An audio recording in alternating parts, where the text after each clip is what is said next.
So hi everyone, good evening. I've had a bit of wine. This is just a disclaimer, so forgive me if I make any blunder. But thank you for joining us this evening. We're very excited to kick off our Include and Inspire business series. Um, a little bit about Novate Hub.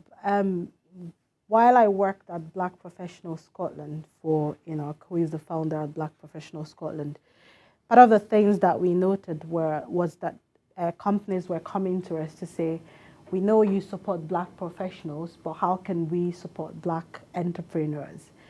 And that was a recurring thing. And on the side, because I had my tech startup at the time, I understood the pain points that a Black entrepreneur faces while trying to run a business in Scotland. So it was close to home for me. So while in the role as a program manager at Black Professional Scotland, I continued to do a bit of things here and there to support Black entrepreneurs. But the thing that I knew was that it wasn't the core thing that Black Professional Scotland did. So that meant that when I was leaving, that gap is going to be there because I was doing it personally. So I said to Enoch, how about we get a community group together to support ethnic minority entrepreneurs, because I soon found that the pain points that Black entrepreneurs face here is usually to do with networking or community and lack of the startup education or entrepreneurial education as it relates to Scotland, because majority of Black people here are migrant professionals. So that cuts across the ethnic minority group. So I found that the pain points are the same for the Black and other ethnic minority entrepreneurs. And I thought, how about we set up a community to serve ethnic minorities? So we started off not as a company, we started off just creating spaces and events just to cater to ethnic minority entrepreneurs. We did a couple of events with Barclays Ego Labs, who were gracious enough to host us, and Code Base.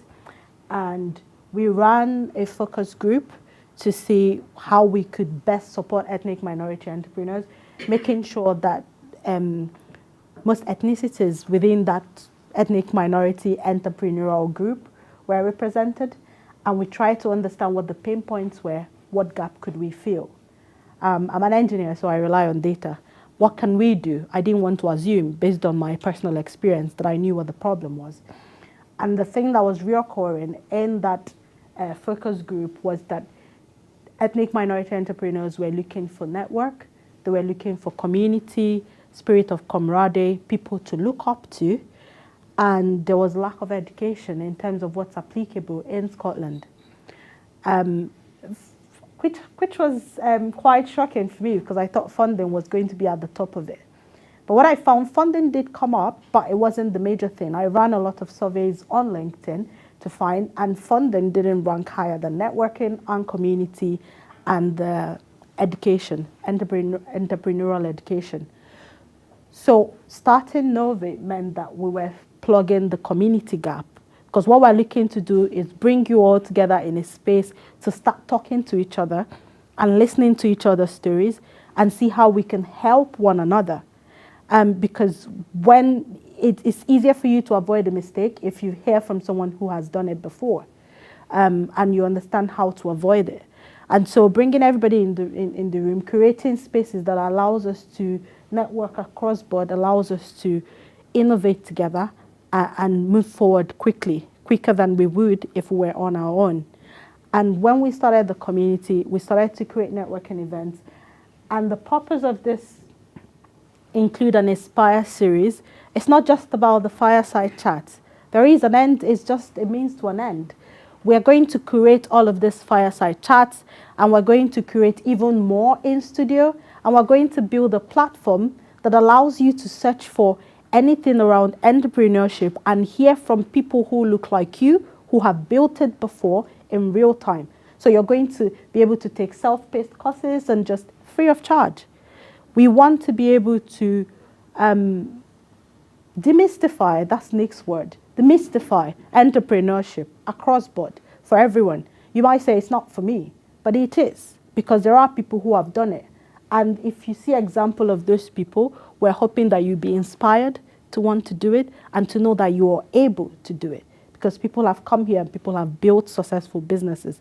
We want to tell their stories. We want to tell different stories, both failure and success and in between. So you see that you're represented across board in all those stories. This is why we are running this business series.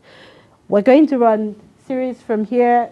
We're starting now, and we have Professor Rostufe, who didn't even bat an eyelid when I asked him if he wanted to do a keynote speech today. Not many people ask.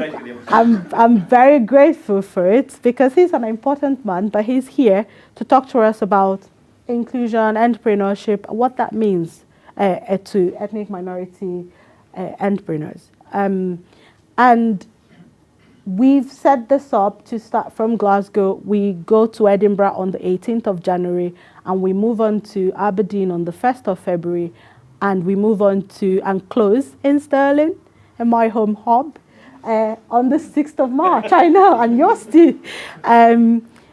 My day job is that I work as head of regional engagement at Codebase. So that means I support entrepreneurs, tech entrepreneurs in my day job. And we want to continue to do that here.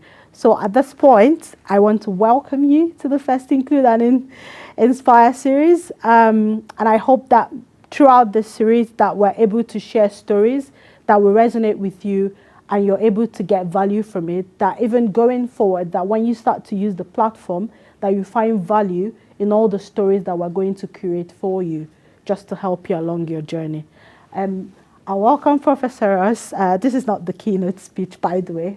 I'm a talker, sometimes you have to remind me or you get off. I welcome Professor Ross, who is going to do a keynote speech for us today, and we'll get into the fireside chat. Let me signpost that outside there is a screen. During the event or after the event, I urge you to please scan the QR code and give your feedback there. We want to be able to measure the impact of this event, and having data to see what this event, what if there is a shift, if you've learned anything, be very honest in your survey, so that we're able to measure properly and create events or spaces that best support you. Thank you, Professor Ross, for coming, and I'll hand over to you.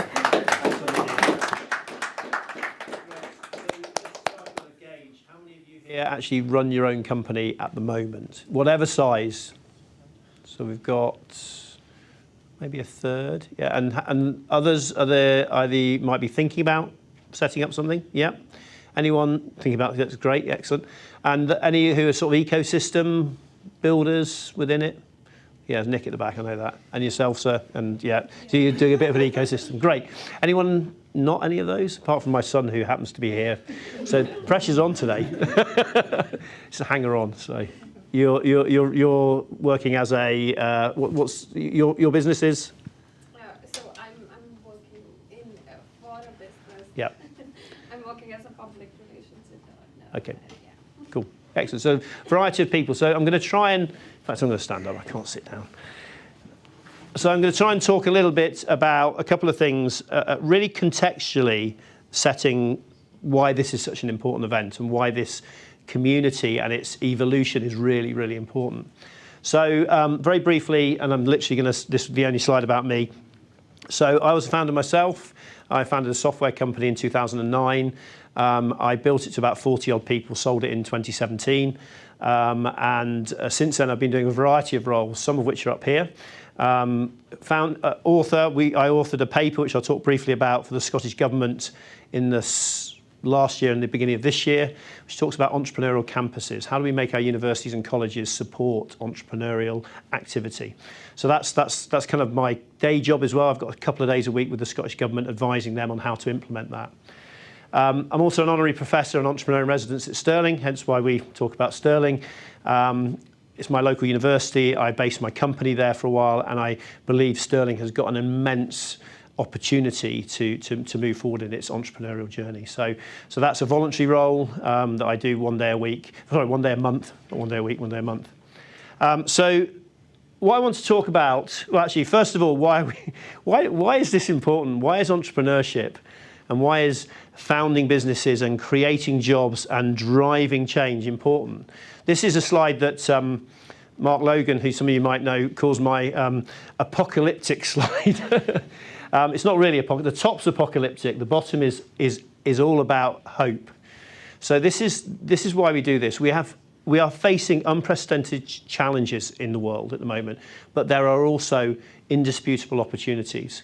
And in order to access those, to gain momentum in them, we have to invent new things. We have to create new entities. We have to create jobs. We have to create wealth that we can reinvest or whatever to move ourselves forward so that we can address these issues and opportunities. So I want to talk to you today about this hypothesis. So my hypothesis is that Scotland needs more storytellers, creatives and joiners in order to be a successful entrepreneurial nation. Now that may not be what you were thinking when you walked through that door, but I'm going to explain that a little bit as we go through. But I really believe this. So what is our economic ambition as a country? You know, if to be an economic success, well, what is our economic ambition? And our ambition is to basically to be the world-class entrepreneurial nation founded on a culture that encourages, promotes and celebrates entrepreneurial activity in every sector of our economy. So everything that we do has to have some form of entrepreneurial behaviour capability embedded in it. And this is the National Strategy for Economic Transformation. Not the most consumable document, but you can find it on the web if you're that way inclined. But it's really important. We have an ambition, it's stated, and the work we're doing in government is to drive towards that. And that's a multitude of different things. And they all interact, whether it's entrepreneurial people and culture, which is where my sort of focus is, around supporting young people, or actually not necessarily young people, people who are looking at engaging with entrepreneurship through the education system.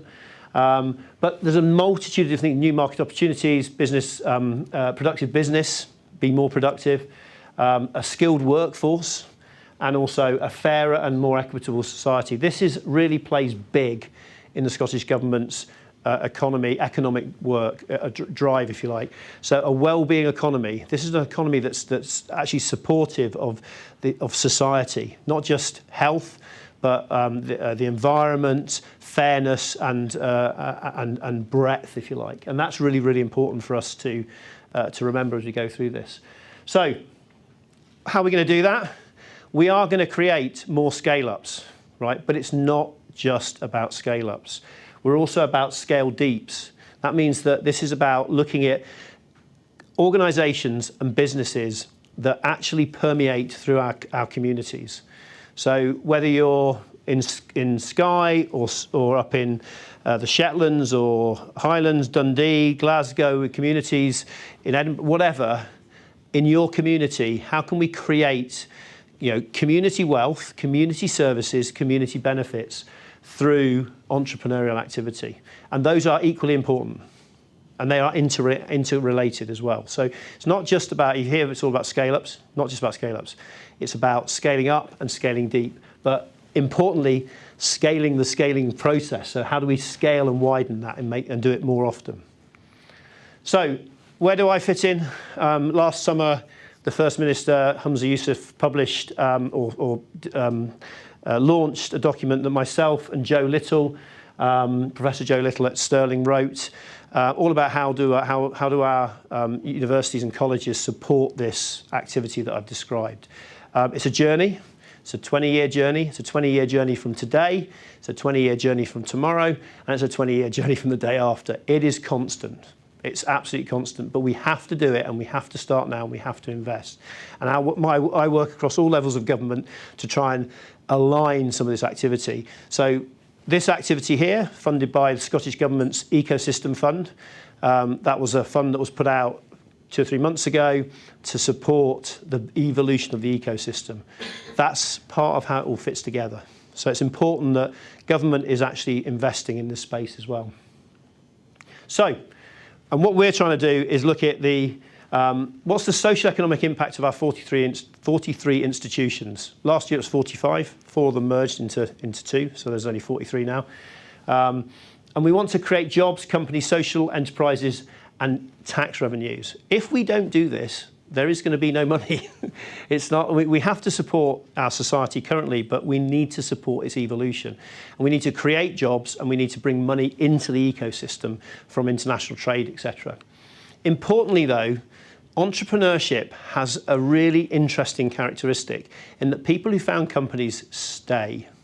They tend to be sticky in a region, and they connect with their university, or if they are working with their university, or if they've been to the university or college, they stay in the area. And this is great because this creates ecosystems.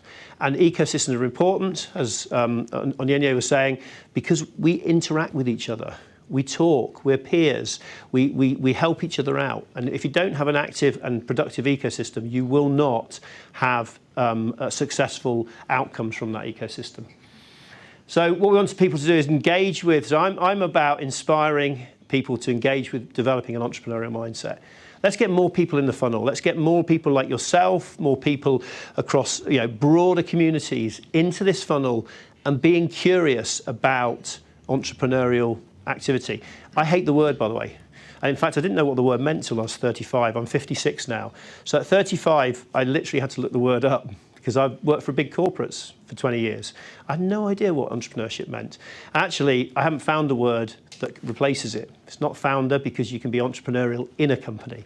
It's not, I don't know, it's an open growth mindset of some sort. But anyway, let's not get hung up on the word.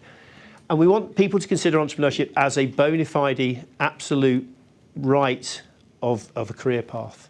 People just don't think about that. Some of you will have children. Your children may grow up in a society that says you need to get a job, not found your own business.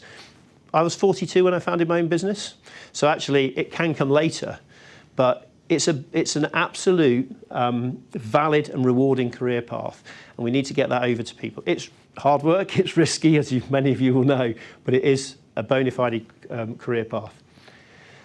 And what's an entrepreneurial mindset? I'm not going to dwell on this slide, but there's a number of attributes that we're looking at. How do we help our young people and people who are going into found companies to really find and evolve their capacities in order to do this? And this is every community, individuals. And in fact, the company I work with this morning, I was running a whole session this morning, an hour and a half on this, just talking about, in a company, what does that look like? What does it look like when you move from being a startup to being a scale-up? So these things change. But there's a lot of really good stuff in there in terms of comfort with risk and opportunity recognition, etc. So these are just some examples. A couple of slides on just what we're doing at universities. It's complex. It's a really messy ecosystem, right? And in fact, the fact you're here and engaging as an ecosystem is really important, because it's actually creating a hub. It is the Innovate Hub, right? This is where you can come and find lots of different things, because there are lots of facilities out there, lots of programs that you can engage with. But how do you navigate that? That's MIT, one school in MIT in America. So that's one university, one school there. That's the activity that goes on generally. It'll be different this year. That's about 2 or 3 years old, right? They've got 60 courses, and they've got this whole plethora of stuff going on. But it follows a pathway of inspire, explore, learn the fundamentals, apply, accelerate. So let's take that as a way of approaching the activity we work with our students with, and let's replicate that in some way.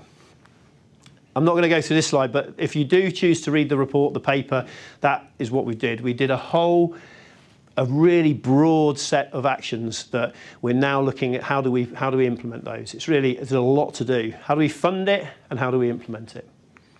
So the second part of the statement of my hypothesis is we need more storytellers, creatives, and joiners in order to achieve a successful economic transformation. What do I mean by that?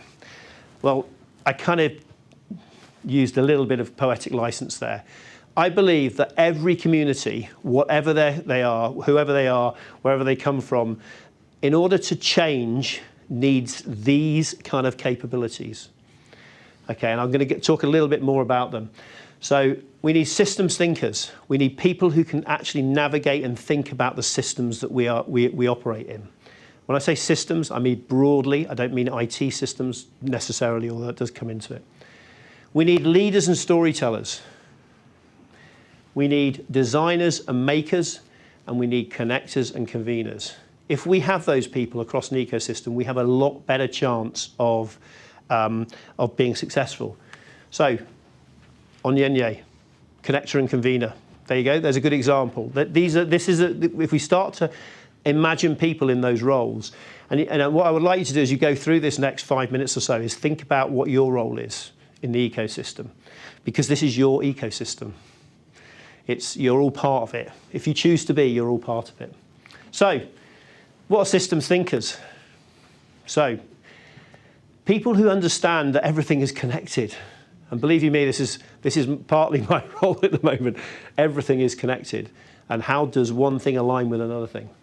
But we bring together, system thinkers bring together marginal voices and new perspectives, and ensure that all stakeholders have their say and are involved in it.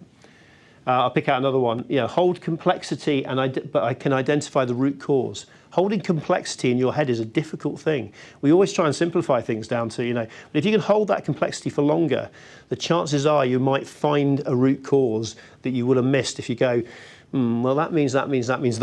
No, it doesn't necessarily. You need to hold that complexity and work on it for longer. And also work at all levels. I mentioned working at government. The complexity of working at all levels is tiring, because it's like herding cats. It is. You start moving and they're over here and they're off, and you've got to keep them together. This thinking that I'm going to put forward here comes from the Design Council, which I'm a big fan of. It was around a net zero approach, but it refers to anything that we do which involves change. And the statement here is, every great entrepreneur has a disaster story. So mine's the Titanic. I had to put something in there. This is a failure. Titanic was a massive failure, clearly. And we've got to watch that we don't just rearrange the deck chairs. If we don't really understand the system, it's like rearranging the deck chairs on the Titanic. We've got to get right under the skin of the system. How does it work, and what are the levers we can pull to change it? Leaders and storytellers. And this is, I really like this one. I like all these, but this is one I really like. We need to encourage people to think more broadly. So yes, we talked about complexity of systems, but how do you think more broadly? How do you widen people's concepts of value? How do you engage people? Those of you that know Glasgow University, you would have talked about, you maybe realised that the Adam Smith Business School has just opened. Yeah, a few nods around there. Official opening was last night, and there was a big event about Adam Smith, who, if you don't know, was effectively the father of economics. So he wrote papers 300 years ago about economics. Now, it's really interesting that we're still referring to the work that he did today, in terms of there was a level of enlightenment around economics. There was challenges. He's actually a social entrepreneur. If you listen to what he was doing, but he was a social entrepreneur. But to be enlightened, you need to engage. To be engaged, you need to connect with stories. And I think stories are really, really important.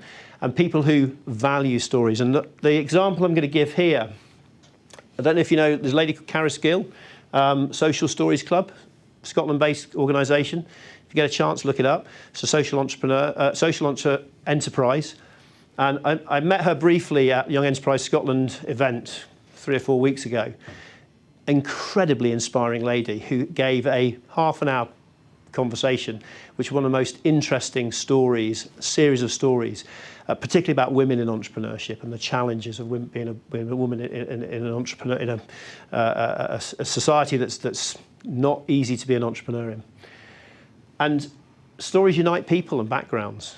So I won't read it out, but it's really important that, and this is our example in Scotland, and the organisation she runs brings together products into hampers, and each product has a story. And I think that's really, really important that we look at stories. Designers and makers. I can tell you a story about this. Yeah, a story. When I first set my company up, it's software development for iPhones. So the iPhone was 1.5 years old when we launched. Big companies had no idea how to how to use mobile. So this thing, they'd say, Ross, why do we need to be bothered about it? Only 10% of people have got these things. This is in 2010, right? 10% of people had touchscreen smartphones. I quite quickly got involved in a project, and I had a young guy join me who's a designer, but most of the designers that we worked with were web-based designers who had no idea about user experience. They knew UI, user interface, but not user experience.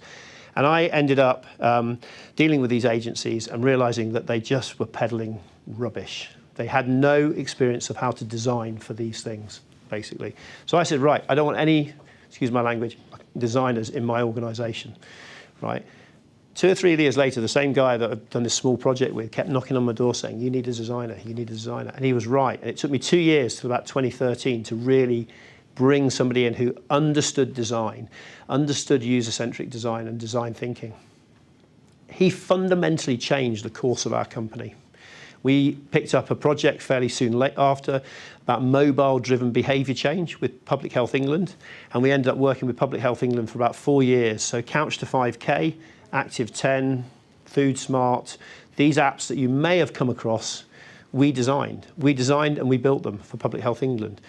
Millions of people had them on their phones, basically. We shifted the sugar tax happened partly because we shifted the conversation from producers to consumers who didn't want to have their children to consume sugar anymore. We managed to get the behaviour change in there.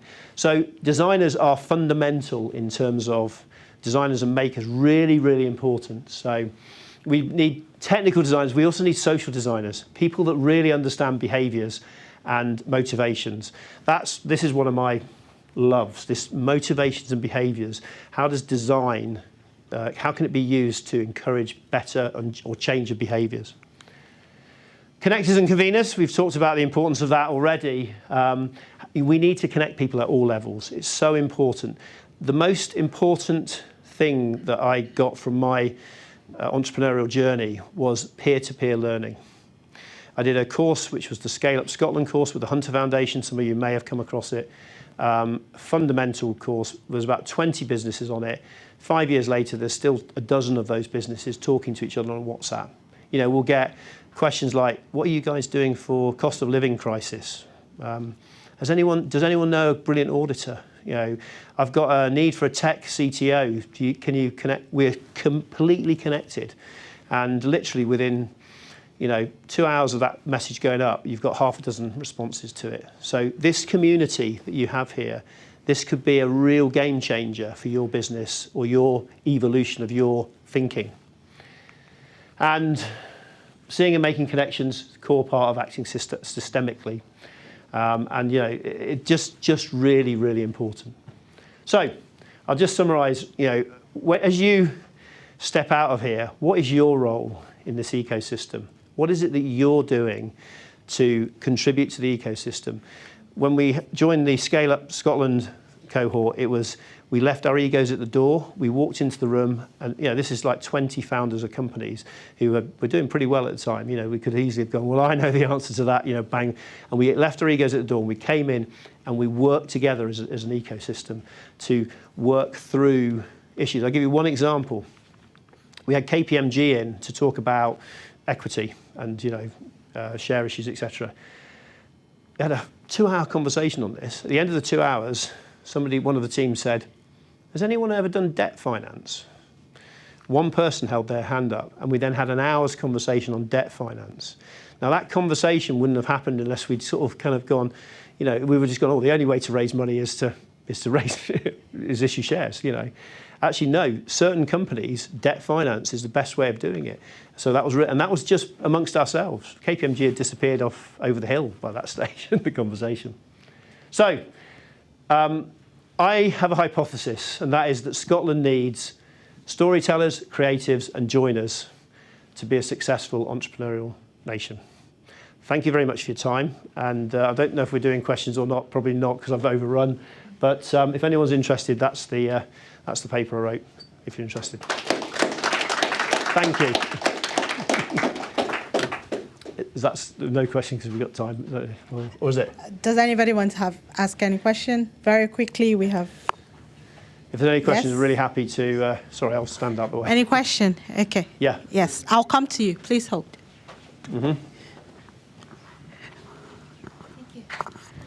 Thank you, Professor Tuffy. So my name is Shan Yu from Smart Data. So we are a global leader, a fast-growing company from China, leading the fourth generation of big data-powered no-code platform.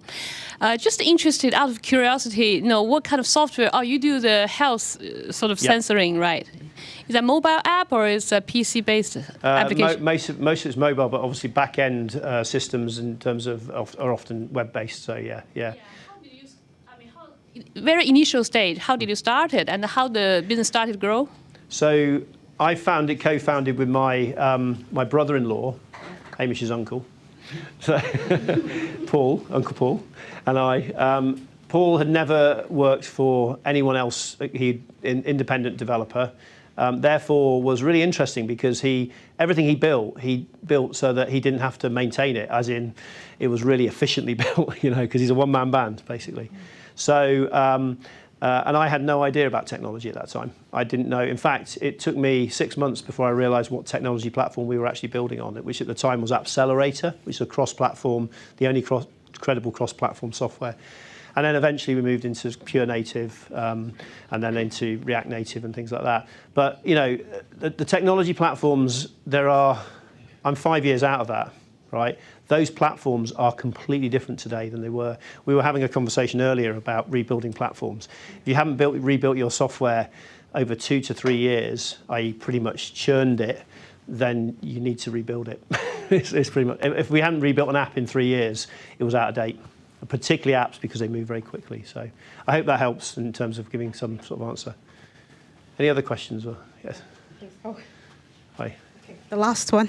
Okay. I'm hoping to ask a less complex question so you can Okay. go. So I feel like I was part of the product of this entrepreneurial push that the government has been doing because I'm part of the University of Glasgow. Cool. And also part of the Horizon 2020 program. Interesting, yeah. And so a lot of it is like, the funder gives money, you work on a project for 4 years, and then we all kind of like go on to find new jobs. Yeah.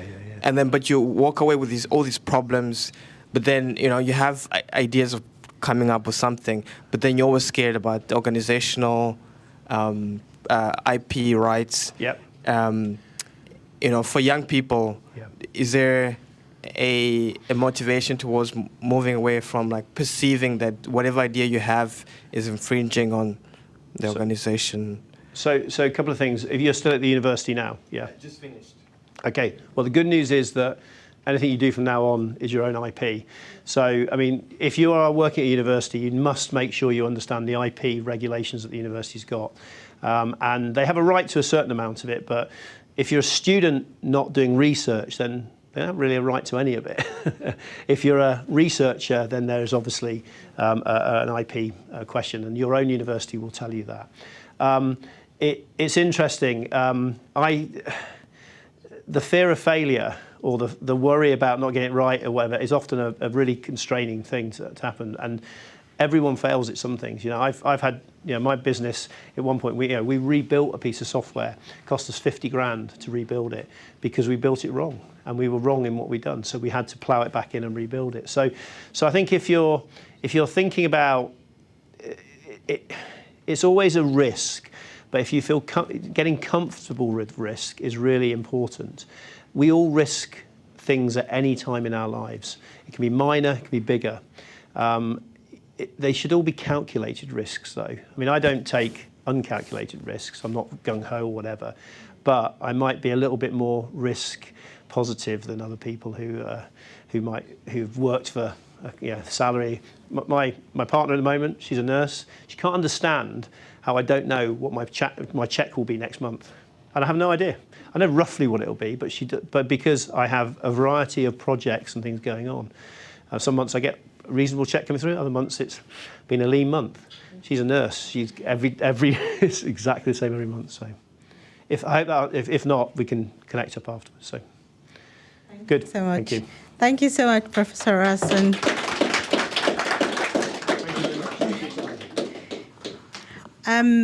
Enoch, at this point, we can have the fireside chat with Richie One. Richie is the founder for Refer My Jobs, and he's going to be having a chat with Enoch about the company he's built and what has made it successful to this point. And he will share all of his story, the good, the bad, the best. I don't want to say the ugly. Enoch, please take it away. Thank you very much. So we're recording this evening, and we've been told that for him to get a clean site, if you don't mind moving to that seat, please. And when this lady comes back, can you please ask her to move? So just these two seats. Is that okay? Yeah. Just so you can get a good. Okay. I don't know what's happening. No pressure. I know. Fantastic. So yeah, thank you all. I won't do an introduction just because of time, and a lot of introduction have been done. But my name is Enoch Adeyemi. I'm one of the founders of Novate Hub, and my role this evening is to have a wonderful conversation with Richie. I think we've known each other for a while on LinkedIn, and then we physically met here a few months ago. Yeah. So just a quick sort of bio on.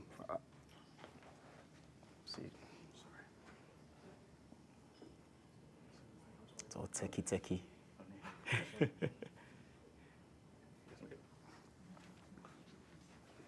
So Richie One is the founder of Refer My Jobs. Don't know if some of you have heard of that company. For founders who are about to make their first hires, Refer My Jobs is a job board powered by referrals. And that connects you to the 70% of the workforce who will move for the right job. Unlike other job boards, candidates referred are 4 times more likely to be offered a job. It's an early stage startup, but has launched and now has customers. Yeah. So, Richard, I'll let you tell us a bit about. So my first question was of self-introduction. Tell us who you are. I know that's a very heavy question, isn't it? Who you are, what makes you tick, where are you from? What I mean by that, I know that's a touchy subject. It's just to get a bit of understanding around, bit of your background, and just because this is an ethnic minority gathering. And what do you do for fun? And number 4, tell us about Refer My Job. Hi everyone. Yes, my name's Richie. I'm the founder for Refer My Jobs. I suppose first of all, my parents are originally from Hong Kong. They came over in the 60s, so I think I heard today I'm second generation. I don't know if that's good or bad. But with my parents, when they came over, I think they just naturally went and opened takeaways, much like a lot of Chinese families that came over at the time, restaurants, takeaways. And then when we were born and we were older, we were naturally dragged into work for our parents' businesses. And I think our generation is probably the first that is probably moving away from that. So a lot of my friends, we've all left the hospitality, the catering side, and we've all gone into a traditional kind of 9-to-5 job. And weirdly, I think quite a lot of our generation have actually moved back to Hong Kong as well. So our parents came over and our friends have gone back. It's just weird how that worked out. And I think from that, I left the family business during university. I knew that wasn't for me. I kind of wanted a corporate 9-to-5 job. Once I graduated, kind of just applied for different types of jobs and somehow ended up in the recruitment industry. Through a referral, as one of my friends said, do recruitment, it's actually meant to be really good fun, it's customer service driven. So I went into industry with absolutely no experience, spent 13 years there, learned everything about it. It is not customer service, it is sales, and it is very intensive sales. And I think on the back of that, I just wanted to do something a bit different with industry, so that's how Refer My Jobs came along. I think when it comes to people looking for jobs, I would say 70% of the people in here, you would actually move for the right job. But the thing is, you're not actually looking for the job. But if something is presented in front of you and it's at the right time, you'll probably think, do you know what? Yeah, I'm gonna apply for that. So what we've done is we've teched that up in referrals. So we're trying to get people that you know to share jobs to you. If you see it, you will apply, and that's where the referral comes from. So we basically created a Pinterest board for jobs. Anyone can actually get involved. You share jobs, you earn rewards, and you can get paid up to £500 just by sharing jobs. The idea really came from recruitment, because if you've used a recruitment consultant, they charge a lot of money for fees, and what really happens behind the scenes is they get through to a candidate via a referral. So we just took all of that idea and we put it in a tech platform, and that's how we were positioned. Okay, so basically it sounds like you were in that industry, you found a gap or a problem, and you've gone away to fix it. I think it was 13 years when I listened to client problems. It was always the same. Job boards are like inaccurate. You just put a job on and you get 200 people applying for a job. It's just really inaccurate. If they have to use an agency, then it goes from inaccurate to expensive. So we've kind of, after 13 years, I've picked the best of a job board and the best of a recruitment agency, and we've designed our own little process. It's not drastically different, but we just charge a bit different because we want to help founders get the hire. So we only charge them if they get a hire through the door, and we actually use 50% of all advertising revenue as a referral fee. So we are probably more aligned with a Tech for Good company. We're doing it for the benefit of others, and we just want to build something a wee bit different to help the founding community in Scotland out. And at the same time, with the cost of living, we want to provide a platform where people can just come and actually earn a bit of money and get free rewards like coffee, cinema tickets, vouchers of groceries. And if you get somebody hired through your Pinterest board, you get paid up to £500. So we're just sort of trying to do the right thing when it comes to recruitment. It's just a horrible industry at times, and we're just sort of trying to do something a bit different. And is there a cap to how much referral money I can earn? No, no. So if I register, can I earn up to 10 grand on the? Well, yeah, the, I mean, the it's all based on. Because I'm going to register right after. Everyone needs to register after this, because I think there's no limit to how much you can earn. But what we're trying to promote is sharing the right job for your network. There's no point in sharing a job to. If you've got a network of, I don't know, marketing people, and you start sharing a job that's not even marketing related, you're not going to get much out of it.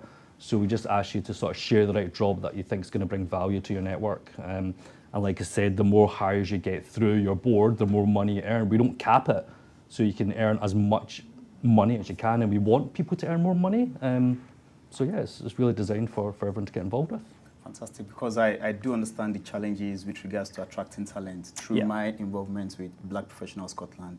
You know, speaking to HR director, CEO, the big challenge is getting talent and getting good talent, and then keeping the good talent. It's a challenge. So, you know, what you're doing, definitely. And I think with referral, as you said, there are better chances of people staying because they are probably being referred by someone that works there, or there's that story. It wasn't just an agent. It is, yeah, because I think it's going back to, it's like connecting people. I think if you're connecting your friends to the right jobs, why shouldn't you benefit from it? And I think that's just the way that we deliberately built our platform.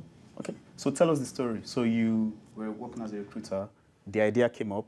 So walk us through how you went from a recruiter on one day and to starting or founding Refer My Jobs. Yeah, I don't think I set out to be a founder. I didn't know what a tech startup was. I worked in recruitment. I was naturally a consultant. I think I was always customer service driven, not sales driven, which is really different for a recruiter because recruiters are paid to make placements. But I didn't really buy into all of that. I wanted to make sure I was doing the right job for my clients, and I wanted to make sure the right candidate got the job, because if I'm not doing that right, I don't think I was doing my job as a consultant.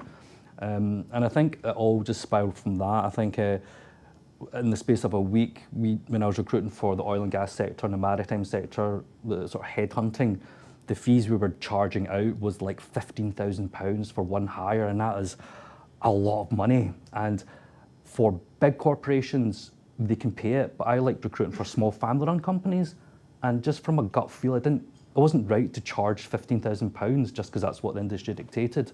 And in the space of a week, I had a candidate. I asked them if they knew somebody looking for a job in this. It's a very niche sector. They just wanted to say, yes, actually, my friend's looking for a job. So in the space of a week, he introduced me to a candidate. I placed that candidate for £15,000, and the person that made the introduction for all to happen, they only got £600. And I just started to think, that's a wee bit unfair because I didn't really do anything. I was just in the right place at the right time. And then I thought, well, why should I get such a big fee when the value was in that person that introduced me? And I think that started to get me thinking about referrals and connecting people. And suppose, how unfair the recruitment industry is. I like charging fees, but it wasn't the right gut feel charging such crazy high fees, and I think I just got fed up with it. And then over 13 years, people were kept seeing the same problems. People like HR directors, they couldn't find the right talent, they were spending loads of money on agencies. Nothing changed in 13 years, and I just wanted to, actually, when I was posting jobs, I wanted to find a job board where I didn't have to pay up front. I couldn't find it, and I thought, you know what, let's just give it a go. And then that mindset moved me from a consultant into this whole startup journey, which, well, I'm still kind of learning it as I go along. Fantastic. So don't stop there. I would like you to just continue that story. So you then decided, you know what, I've got a solution to this, I can start something. So what did you do after that? I'm trying to get the... I think I spent about a year trying to figure out the process of what we wanted to build. So were you still working at this point, or had you stopped working? Sorry? At Oh, this no, point? I was still employed. I was freelance doing recruitment consultancy on my own. Had my own clients, I was doing that. But I started to think about the whole recruitment journey, and then I thought about what's the bad thing about a job board, what's the bad thing about the recruitment consultant, and then I started to kind of like cut all of them out. So I started to sort of, I don't know, piece together a process where I thought would actually improve the recruitment cycle. And it took about a year just to figure out how all of that worked.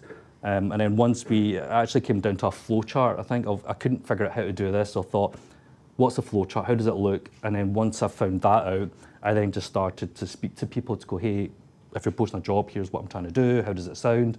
And I think we spoke to about 500 companies, all small businesses, and through that, they kept telling us we were doing the right thing. But even though we had the right thing, we then had to build a platform to actually put it all on. And I think that took another year of building a platform, because I got an MVP and nothing worked. I think nobody could create a profile. I don't know what was going on. And then someday I went to a tech event because I just thought it sounds quite cool. And then when I was starting to speak to people within the community, they said, no, you're not a consultant, you're a tech startup. Have you got a co-founder? And I was thinking, what's a co-founder? And I was like, I have no idea what that is. And then they said, well, how are you building your platform? I said, well, I was outsourcing it to, I don't know, web designers, web developers. And then I spent a lot of money on that. And then when I figured out how to get a co-founder, I was actually referred to somebody, my now co-founder actually came through a referral. So it just shows, hang on a minute. That was from attending the tech event? It was attending a tech event, and then they said, go to a startup accelerator. Okay. I was like, what's a startup accelerator? I don't know what that is. And then they told me what it did. So I then went, okay, let's just do that. And then on the back of all of that, we worked on our value proposition, our MVP, trying to tell people what we're doing. And then on the back of all of that, they said, you need a co-founder. So I actually met a lady called Jude at Swecklink, who actually went through one of the accelerators, and she introduced me to my now co-founder. So relieved he's there, because all the tech problems are all his. So he's rebuilt our website, made it work. He's still building wee bits to help improve it, but we're actually speaking to users, because the more users we speak to, the more feedback we're getting. We are now building something that people want to use, and that's been a huge relief.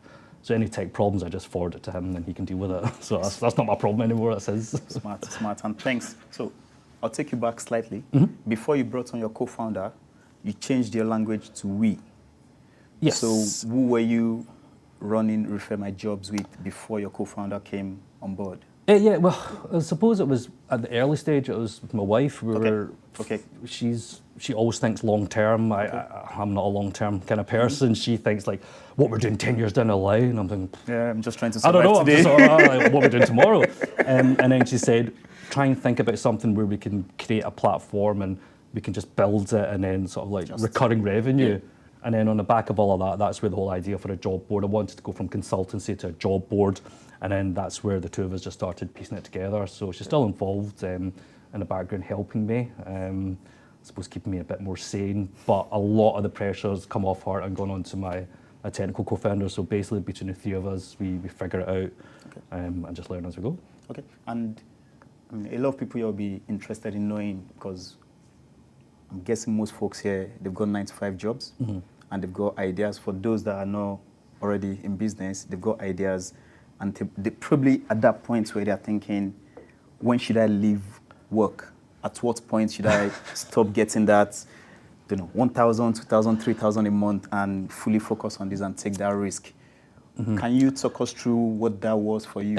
I'm probably the worst person to ask for that because I just stopped. I was thinking, right, I was doing it. I think, I suppose the good thing, it was round about COVID. When COVID happened, I was still doing freelance recruitment.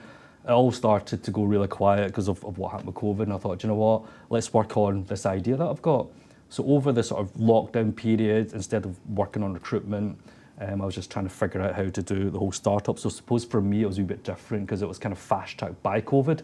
Had COVID not happened, I think it'd still be an idea in my head just now because I'm quite, I wouldn't say lazy, but I was quite involved in recruitment and that's quite a challenging job in its own right. I didn't really have the time to build a platform, but when everything stopped, I thought, you know what, it's now or never. So that's where we made the switch. Okay, fantastic. And you got a co-founder. It's interesting to understand how that worked from an equity side. I mean, you don't have to share the equity percentage, but how do you work that out? What guidance or support or advice did you get to make that happen? I think if you're looking for a co-founder, you would need to speak to somebody like Jude at Swecklink because she can explain how it all works. For a co-founder, they would normally come on equity, and it depends where your startup is at. If you're at the early stage and you've not built anything, and you're basically the two of you are starting it, you would probably have to give away maybe 40, 50% as more of a partnership. But then if you've got something already and you're wanting somebody to help build it, the equity status would go down. But there's not one rule fits all. I think it just becomes what's natural for you, what do you think is right, what's right for both parties. Because if you're giving away equity and it's not enough for your co-founder, they're not going to be engaged. So it's really about finding the right balance. And the only way you're going to find that balance is have the conversation with them. Tell them where you're at just now, what the next 6 months, 12 months is going to be like, what you want them to do, and then they'll know themselves if they want to come on board or not. But I would say it just depends on where you are. I think I can't really give a one rule fits all for equity. It's just really down to individual preference and what stage you're at as well. Okay, and what's the name of that lady? Jude at Swecklink, so I can give a link and if anyone's looking at it. Perfect. She's an early stage startup as well, and she will tell you everything about co-founders, equity basis. She's got a really good platform that can connect you to the right people as well. Okay, good stuff. And you know, Professor Ross and yourself have mentioned ecosystem. For some of us, that means something. For a lot of us, it doesn't. So it's good, you know, Professor Ross, I don't know where he is, somewhere, he's left, he's run off. He's talked about it from a theoretical point of view. You've benefited from the Scottish ecosystem. Yeah. Do you want to bring that to life for us? Yeah. What was it for you? What did you benefit, and you know, what part did you play to benefit from it as well? Yeah, I think the first accelerator that I ever went to was down in London, because when I started, just tail end of COVID, I didn't really know where to look. But then just through Google research, I was thinking, right, well, London seems to be the centre of everything tech-wise and startup-wise. So I just started to research startup accelerators, tech events, looked up in Scotland. There wasn't really a whole lot there. Everything naturally took me down to London, so I just embraced it and actually went down to a couple of tech events, a lot of Zoom calls. First accelerator was all done by Zoom, run by somebody down in London. But then all of a sudden changed, probably about, 12, 18 months ago. I think it was when TechScaler started to really come out, and it was the first time that I've seen, I suppose, tech events and startup events in Scotland on our doorstep. And then that really started the whole process, because then when people started to engage with these accelerators, more founders started to come out of the woodwork, and I started to see more founders at all these events. And then I think in the last 3 months, there's been, 30 tech events, all startup. Most of them are run by the likes of Eagle Labs as well, and TechScaler. But I suppose it's the first time that we've seen, the right startup event up here, and it's actually been quite exciting, actually. Even events like today, it's just having a chance to speak to other founders, and then I think they're talking about peer-to-peer networking, and where I've learned the most is actually through other founders. I think when you say to them, I've got an MVP, nothing works, what do I do? They then go, oh my God, my MVP didn't work, here's what I did. And then you start to learn, and I think you get more value from that. The courses work, and they're really good, but I think when you learn from people that have gone through the same challenges, that's when you really start to figure it out, and you can learn from them as well. Have you benefited from any So moving away from, I mean, still part of the ecosystem, but Scottish government support. Have you benefited from any? So maybe I think from Business Gateway or any of these organizations? Yeah, I think startup is, when you say startup, I mean, I think startup covers everything from early stage concept all the way through to like just before you're going to go to a scale up. So such a broad term to use. But I think when we were at early stage concept, when things like TechSkill came out, we also went through UHatch, which is run by Cali Uni. And we got a lot bit of funding through that, and that's on the back of, I think, Santander were involved with funding quite a lot of entrepreneurial and startup things, so we managed to get a wee bit of funding to help build our MVP from that. In terms of the wider support, we've not really gone through too much in terms of funding because we've been bootstrapping quite a lot, which is just basically we're putting our own money in to try and build something.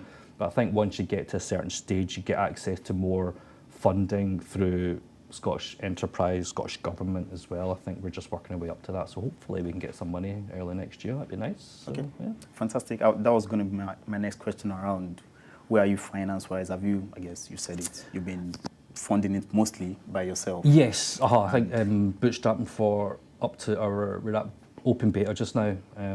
I think we're working on, when you start you hear we're traction all the time and you won't get investment until you've got some traction in terms of users, revenue or whatever it is. We're working on that, so we're working with about 15 early adopters, early stage startups with the recruitment, and we've got about 20 super referrers helping us.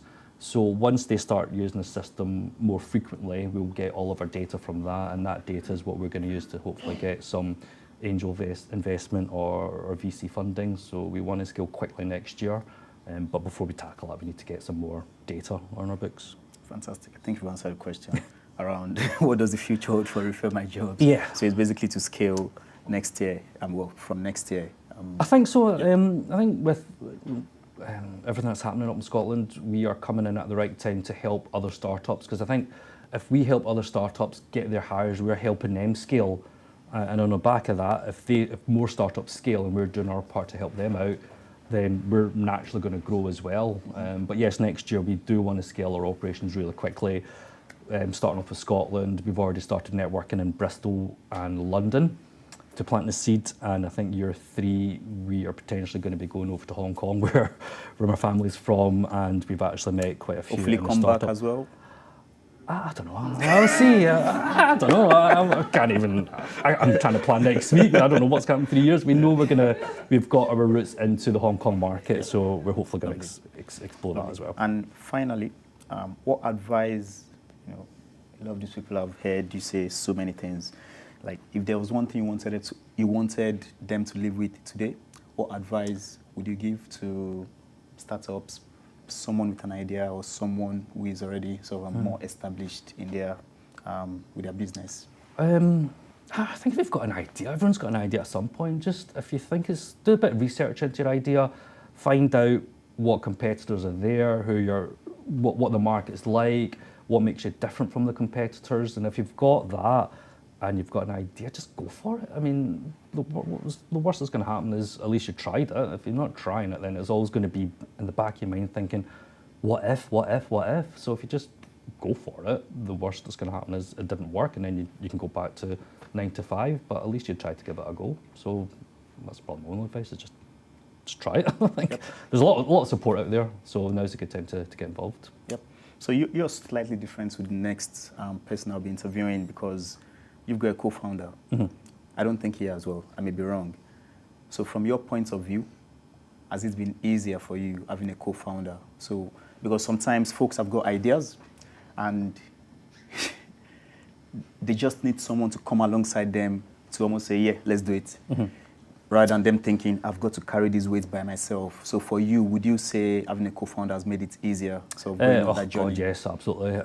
It's just... And then I guess having your wife at the beginning as well. Yeah, I think it's very lonely. And if you've got somebody that's there to help you, partner, co-founder, it just makes it easier. And then I think finding a co-founder will help you get to where you need to go quicker. But it's about finding the right person. If you're a technical co-founder, you need to find somebody that's got maybe sales experience.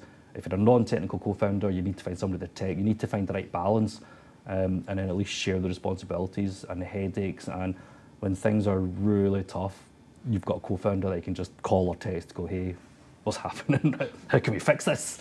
And I suppose it's just a bit of therapy for somebody as well, because people can do this alone, but I think if you've got people around you to help you, it'll just make it so much more enjoyable.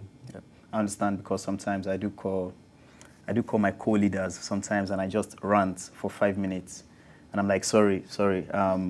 I just feel like ranting to someone, so it's good to have that person to just rant to, or take problems to, or share problems with, and share successes with as well. It's not just about problems. I think co-founding and the community, I think there's other founders that I rant to on a daily basis. So there's my co-founder and 2 other founders.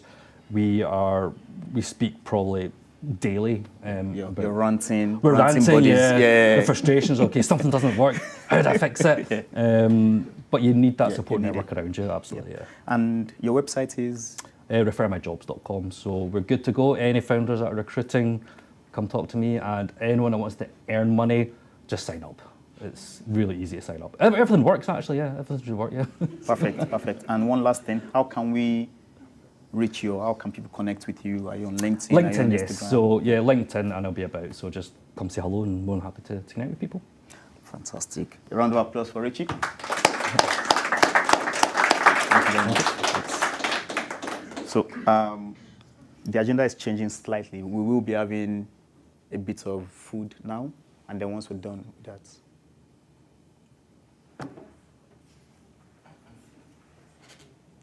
Yep.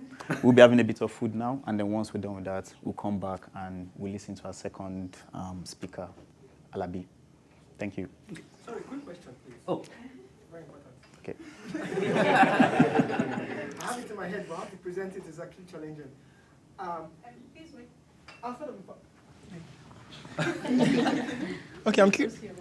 I'm curious to know how outside of the organizations that are seeding your company, who else are you answerable to? Who are you accountable to? Do you have a board outside of the organizations that are sponsoring and your co-founders?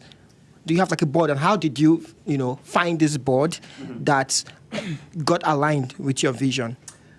No, I don't have a board yet, so that's probably one of the hurdles next year as well. At the moment, it's myself. I'm a co-founder, or the main kind of driving force. We've got quite a lot of mentors through Ego Labs and TechScaler. They kind of keep us in check, but the next plan is to build a board to really help us scale quickly as well. Yeah. Thank you. And on that scaling, right? Do you intend to scale before actually reaching your? Because before you started, right, you probably had what they call that break even point. So do you intend to scale before the break even? And do you think is wise to consider scaling before reaching that break even point? Yes, I think we're looking at the longer term picture. I think if we get a percentage of the recruitment market in the UK, I mean, the recruitment market is phenomenally big, and if we get even a 0.5% market share of the UK from job boards, that's £11 million in revenue. So we're looking at it on the long-term build. I mean, yeah, we'd love to break even soon, but we don't really know when that's going to be. I think we need to get more in terms of scalability to hopefully claw all of that money back and go into revenue generating, and that'll ultimately lead to profit. We're working on 5 different revenue streams to help fast track all of that as well. So we've got job advertising as our main one, but there's 4 other things we're working on behind the scenes, and once we get them up and running, hopefully that will really get us going quicker. thank you.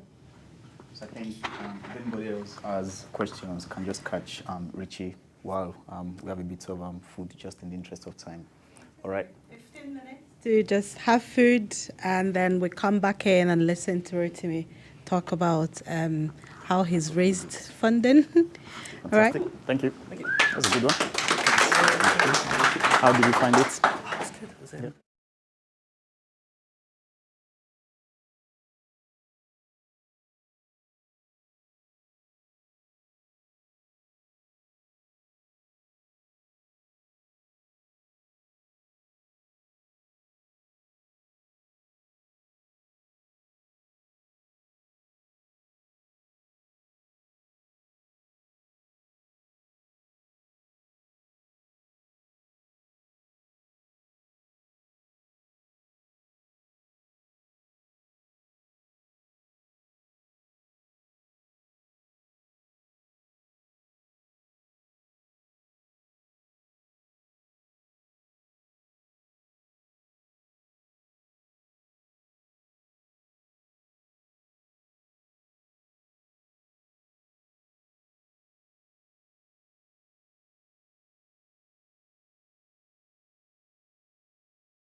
Are we okay to start? Yep, okay. So I'll do a quick raise of hand so we know who will be throwing out of the room. Raise your hand if you've done the feedback form. It's like 40%. 40%. We will really need everyone to complete the feedback form at some point in the evening before you go, because we know once you go, you have to deal with your partners and your children, and you probably forget about dogs and cats. And your cats and your dogs. So yeah, please, you can fill that in over the course of the evening or while the conversation is going on. But onto a more interesting conversation. So I think the first time I heard about Alabi, I was like, who is this guy that is getting millions? I must have seen him on LinkedIn, and like wrote to me Alabi, because when I saw the name, I thought, okay, that's a Nigerian name, because I'm Nigerian myself. I thought, it's so successful. And I like to associate myself with successful people. So I think we connected last year, and you came down to Edinburgh for that event. And I think you won an award as well, which is one of God knows how many awards you've been winning since you started this venture. But a quick one about Dr. Rotimi Alabi.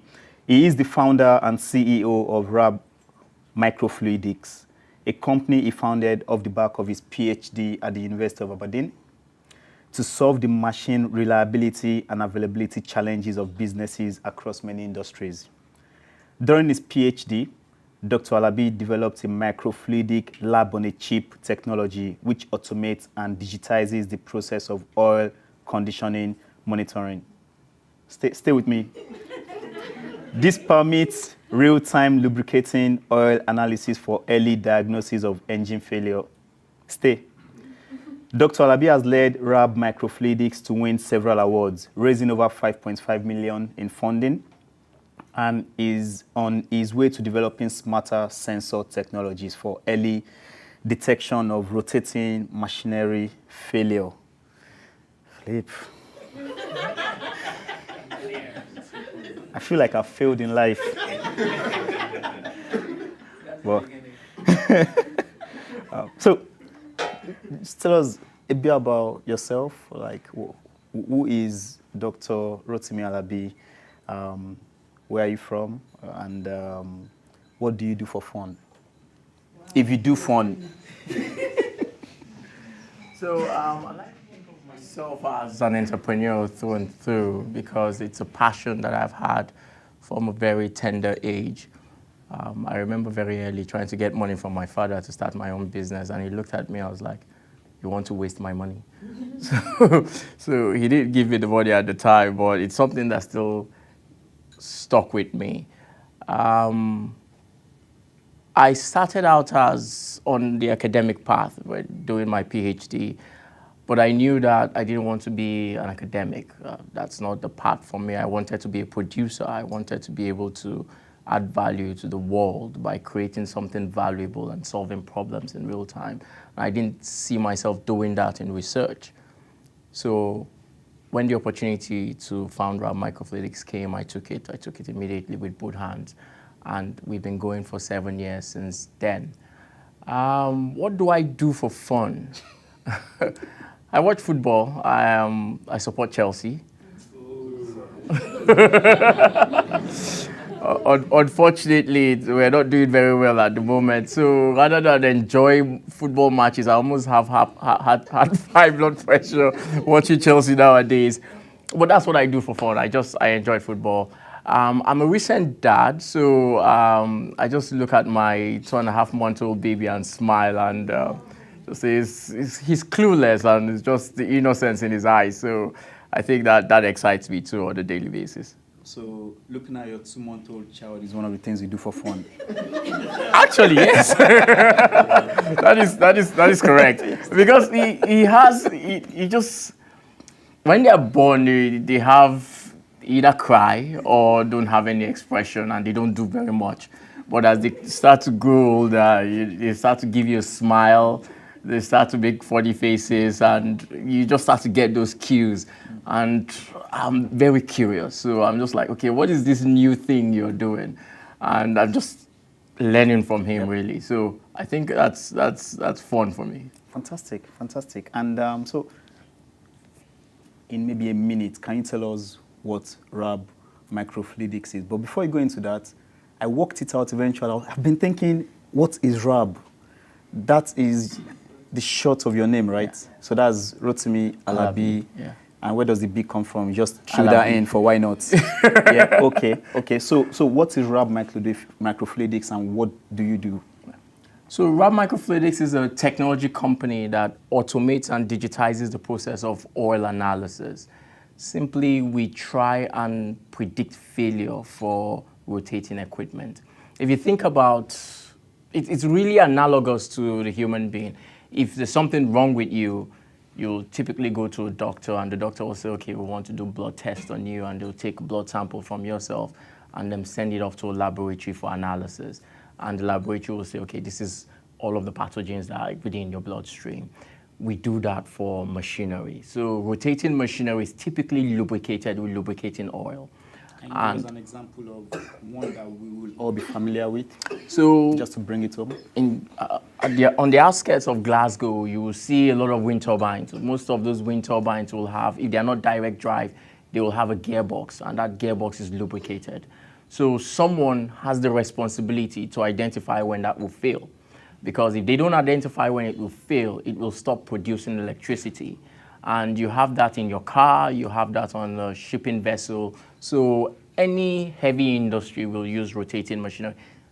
The light that we have is powered by rotating machinery. So someone has the responsibility to identify when it will fail. And for them to do that effectively, they'll have to understand the condition of the machinery. And one way to do that is by taking the lubricating oil, which is analogous to the blood sample, and analyzing it. Currently, how they do it is they send it off to a laboratory for analysis. We felt that that was an inefficient process to do it, so we wanted to automate that process. So we currently have developed a technology that automates the process and does that process in real time on the machinery. You don't have to send a sample to the laboratory. Fantastic. A round of applause. That sounds brilliant. And so, again, walk me through your journey from starting your PhD to then transitioning into kicking off RAB microfluidics. So I finished my PhD in 2015, and while I was doing the PhD, I was working on an interesting technology at the time that I had no clue about. So when I started the PhD, my PhD supervisor says, I'm doing something interesting in microfluidics. And he sent me some papers to read, and I was like, what the flip is this? Because I just couldn't understand the word in that. So he had to break it down for me. And I was like, okay, this is interesting. Basically, microfluidics is micro-scale fluids. And when you go to the micro-scale, fluid behavior is different. You can manipulate fluid behavior to do interesting things. So for my PhD, I said, okay, right, instead of purifying a sample using macro-scale technology, so wet chemistry techniques, you can actually do it on the microfluidic level. And that's what my PhD was about, looking at crude oil to actually extract a pure form of crude oil and then analyze that. Then I expanded that into doing all of the analysis on a microchip, and that's why we call it lab on a chip. And once I finished that, I was like, okay, there is a wider application for this.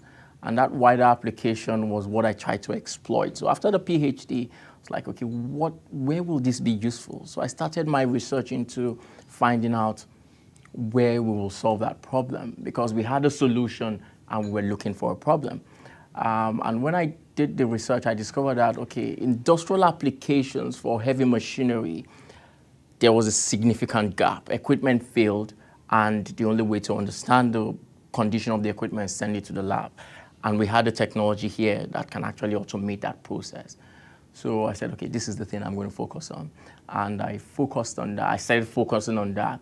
Initially, when I finished my PhD, I was working in an organization as an administrator called RSOH, so RS Occupational Health. And it was a 9 to 5 at the time. So I was trying to establish the need for the solution that we had, the problem that we needed to solve within that business. Luckily for me, and I will say luckily, because another company acquired that company and they made a number of staff redundant, and I was one of those staff that they made redundant. So I said, okay, I'm going to focus on this full time because I had no option. And then I focused on it full time. This was still 2015? Or this was in 2016. So I founded the company in 2016. I spent the first year navigating the waters into, all right, what do I do with this? Because I had come from an academic background, I spoke like an academic. So I didn't speak about industrial applications at all. I was still telling people about the research, why it is an important research. And no one was willing to listen to me. It was like, okay, how do you make money from this interesting research? So I had to change that lingua. And it was an intentional process where I was signposted by my PhD supervisor to the commercialization department of the university, where I gave them the submission of what I thought the research, the technological elements were. And the person read it and said, this is research. It's not a business. Said, okay, if you want to turn it into a business, this is what you need to do. So he signposted me to an organization called Elevator UK. And there was a 12-month intensive accelerator program where I really had to relearn anything I knew and change my lingua completely and move away from academia to there is a problem to be solved. How do we go and solve that problem? And the language to speak to actually address that problem. Fantastic. So your university played a part in your, I guess, in your transition from coming out of academics, going into business. Would you say that? Absolutely. Because at the end of the day, if you have an idea, you need to be able to speak to people because you don't have the answers. So if you speak to people, people will say, okay, well, have you considered this? Have you considered that? Have you considered that? And that's what I did in the very early stages. Because initially, we were going to focus on the crude oil market. That was what my PhD was on. And I spoke to someone in Schlumberger, and he said, there's no chance of you doing it in the crude oil market because there's one major player there, Schlumberger, and you're not going to do anything successful here. So immediately, I was like, okay, crude oil is not the way to go. You have to look at a different application. And that was by speaking to someone. And spoke to my supervisor, and he says, right, speak to the commercialization department. Spoke to someone in the commercialization department and says, right, you don't have the ingredients just yet. Go and attend this program. So it's all about speaking to people, and then they signpost you in the path that you should go. That's, I guess, is aligned to what Richie was sharing as well, around speaking to someone, then someone saying, no, you need a co-founder. And that's how you build your ecosystem. Yep. That is how you start to build relationships with people along your journey to be able to say, okay, right, I'm going here next, I'm going here next. You don't have all the answers. You don't even know where you're going to. Mm-hmm. And it's interesting. So you got made redundant. I guess you were there for so short, they probably didn't pay you any redundancy package. No. So they just said, thanks, bye now. And you decided, right, I'll give this a full go. What was that like financially? Can you sort of tell us how that was like? Because obviously you're not earning and you're trying to build a business. How did you cope at that time? Because this is something a lot of us, those listening to you would be interested in understanding. Being made redundant was just 1/10 of the story. My visa was running out, and I'm sure most people here are on visas in some form.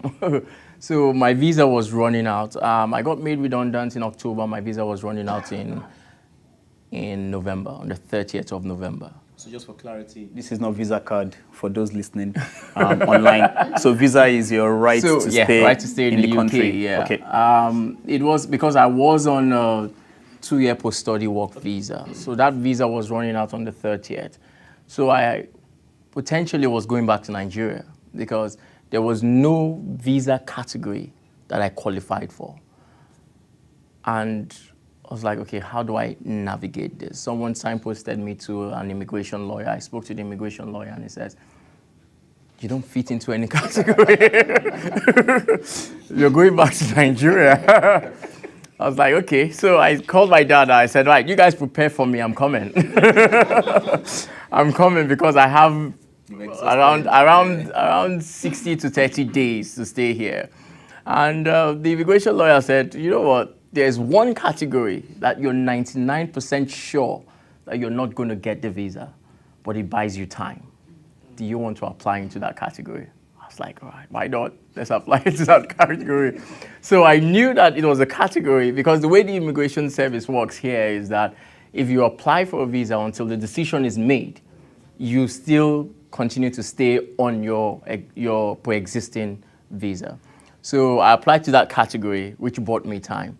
And when I applied to that category, I started looking for other opportunities. I couldn't go onto the entrepreneurship visa yet because it was still very early stages of Rab Microfluidics. Rab Microfluidics was about maybe 4 months old at the time because I founded the company in August. And to meet the category for the entrepreneurship visa, you had to have £100,000 investment. And this is me that didn't have money. I didn't have £100,000 investment. I still had an idea that I was still trying to build. So someone again signposted me into, you can apply for some of these competitions. So one of them was, we applied for a grant and by OGIC, Oil and Gas Innovation Center. We applied for that grant. We applied for Energy Technology Program Grant, ETP grant, and then we applied for RSC, so Royal Society of Edinburgh Enterprise Fellowship. So we applied for those 3 at the time, and those are things that were in the pipeline, were bubbling away, and I was speaking to people. So I didn't have money. I was building debt because I was living off a credit card. There was a point in December, I told my landlady that I'll have to leave her house because I didn't have money to pay my rent anymore. And I was now trying to see who I can go and stay on their couch for a period of time. And she said, you know what, you've been a nice tenant for the past 5 years. What if I reduce the money for you, if I reduce the rent? I was like, regardless of how much you reduce it by, I cannot pay.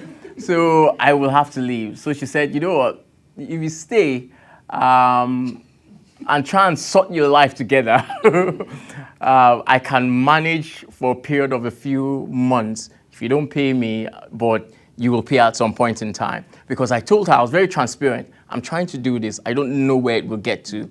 If it gets somewhere, I'll be able to pay you back. If it doesn't get anywhere, so she was willing to take that risk with me. So she banked on you. Yeah. She was your first investor. She was, essentially. So she was the first investor, and she said, so she allowed me stay. She allowed me stay, and I wasn't paying rent for a few months before things started to change. And things started to change in December of 2016 when we got the first grant. We got the first grant of £30,000 from OGIC. And then very quickly we got the ETP grant of about another £30,000. But those two were not enough for me to apply for the entrepreneurship visa because they needed 100K. So there were high hopes riding on the RSC Enterprise Fellowship. So we found out that we got the RSC Enterprise Fellowship in March of 2017, which meant that they will fund me to the tune of £90,000, which meant that we met that threshold to apply for the entrepreneurship visa. Whilst we were still doing all of that in the background, for some reason, I don't know whether it's a stupid reason, but for some reason, I went to, because I wanted to try all avenues. I really needed to try all avenues. I didn't want to leave the UK with any regrets. I wanted to see if I left the UK, I tried all I could, and it didn't work out. So maybe my destiny is in Nigeria. So I went to the Aberdeen MP and said, you need to accelerate the people in the Home Office to look at my application because I'm trying to add value to the UK economy. I had nothing at this point. I'm trying to add value to the UK economy. You guys need to look at my application and give me the visa. And then, interestingly, he wrote a letter to the Home Office. And the Home Office said, this was back in 2017, in February. He wrote a letter to the Home Office, and they responded to the letter, and they said, this is not a high priority category for us. So he will wait his time. So I was like, okay, that's fine. I'll have to wait my time. At least he tried. At least he tried. I guess what that teaches us is there are people within the community that can support you, your MP, your MSP, and these people are there to serve you. Okay. So we applied for that, and I knew we're not going to get it.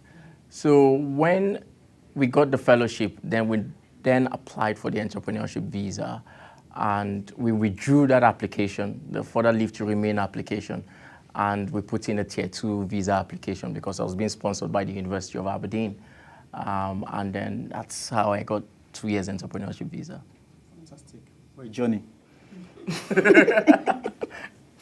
And so then you kicked off the business.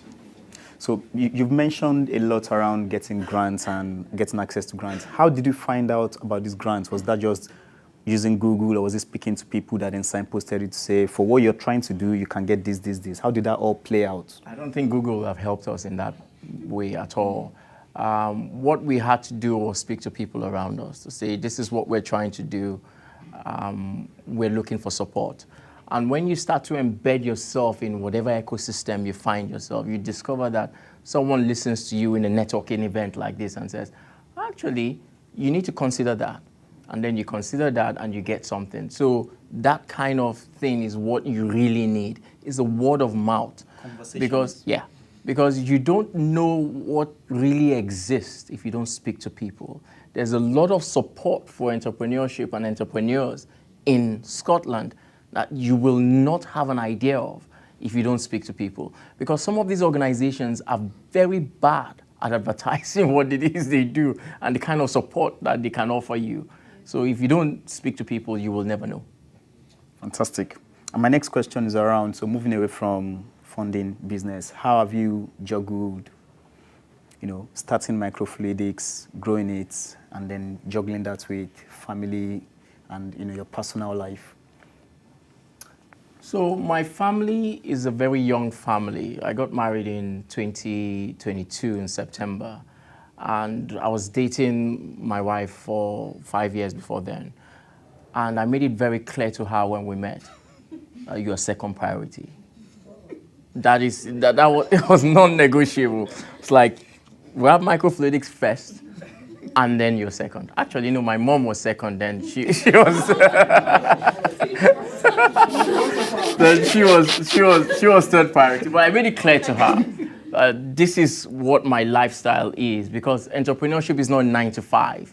It is a lifestyle. You sleep, you eat, you dream, and breathe it. So that was what it was. Then I got married in September, and I don't know what the priority is right now, because sincerely, I'm actually confused as to what is priority. There's a baby that needs your support. There is a wife now that has moved higher than my mom in priority. And there's rap microfluidics. But I think what I'm benefiting from right now is the fact that I have a team. And because I have a team, some of the things that I needed to do on my own, I don't have to do on my own anymore, because I can delegate it to someone and we can share that problem. So it gives me that time to be able to focus on family life. But that is a story that is still developing, and maybe you ask me in another 5 years how I have done. Fantastic. And it's good to mention that you have a team, because that leads me nicely into my next question around, paint a picture for us for where microfluidics is right now, like team size, revenue size, if that's public knowledge, and sort of where what you've achieved in the last 7 years. So we are a team of 13 at the moment, and we're looking to grow that. In terms of revenue, we only just started generating commercial revenue this year with the release of our product. So our product just got released into the market after 7 years of development. It is hardware, it is hard. So we're now there with generating revenue, and we hopefully will ramp that up very quickly. We have been surviving off of grants, competition wins, and the investment that we have had to get to this point. Right now, we're now in that transitory period where we expect that revenue will be our main source of income going forward. Okay, fantastic. And also transitioning from a chemist to a CEO, basically running a business, you must have had to pick up lots and lots of new skills, soft skills, hard skills. How have you gone about that? I guess the question is, how did you know what you needed? And then how did you go about sort of, acquiring those new sets of skills to now run a fast-growing business? I think personally, I knew myself, because I came from an academic background, I knew that I could do research. That's my bread and butter. So I could research into something and say, okay, what do I need to know? What don't I know? And all of that. So I think that helped me on that journey. So when I wrote our business plan, the business plan didn't change for almost 6 years because of the kind of research that went into the business plan. It's only recently that business plan is changing right now, because we're now in the market and we've moved further along than when the business plan was written. So we needed to be able to understand, or I needed to be able to understand all of the different facets of business. And because I was starting alone from a challenging position, I knew it was going to be difficult to surround myself with a team in the very early stages. So I needed to know a bit of everything. So I had to delve into financial accounting, I had to delve into marketing, I had to delve into customer discovery and development. We got to a point where I had to start learning HR, because the first people I brought in, I convinced them that they shouldn't take any money. They said no, that they were there to take money. I said, okay, we're going to pay you below minimum wage. The lawyers got involved and said, that is slavery. You cannot do that. So all of those things, you just have to pick them along the way, because you will need it at some point. And I think that's the path I took, where I had to learn every aspect of the business. And I think that helps going forward, because once you have put your hands into every aspect of the business, you start to recruit people from a position of knowledge.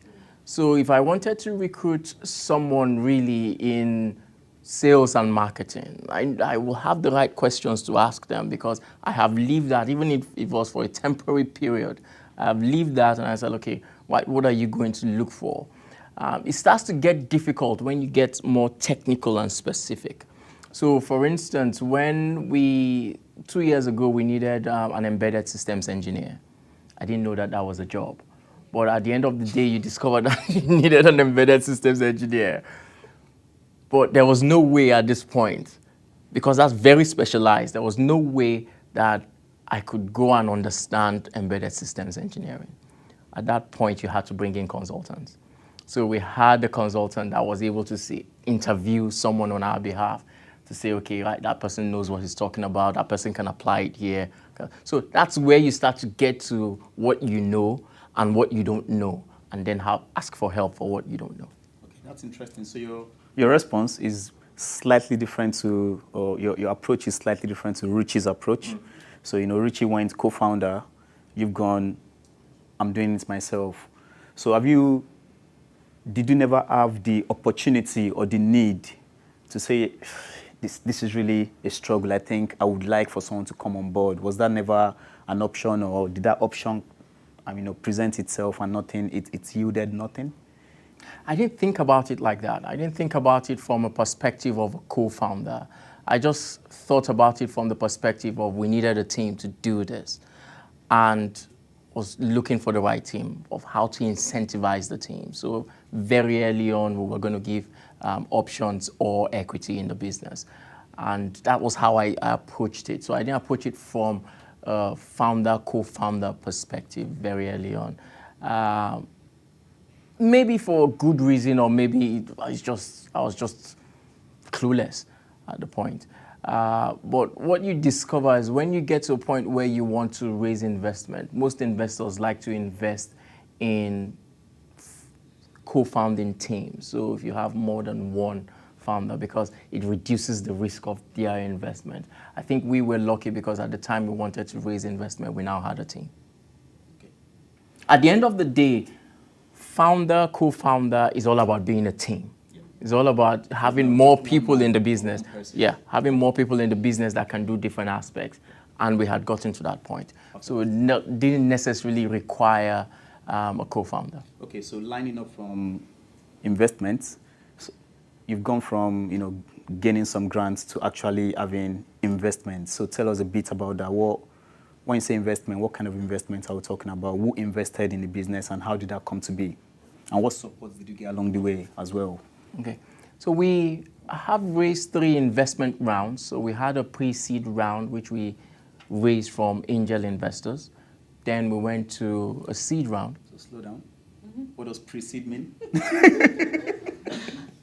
Right. So when you start a venture, typically you'll have very early stage investors who will invest at the most or the riskiest point of the business. And typically they'll call those seed investors because they're investing at the base level. So they have the highest risk. So seed investors investing at the base level, we went lower than that to pre-seed. So these are investors that were basically investing in something completely speculative. So they will just look, the only thing they could go by was who was in front of them. The personality of the person, the drive of the person, the credibility of the person. That's all they could go by because it could fail, could not fail, could become a success. So that's all that they had to go by. And those were the people that we approached initially. Before we got to that point, we had to rely on grants and competitions.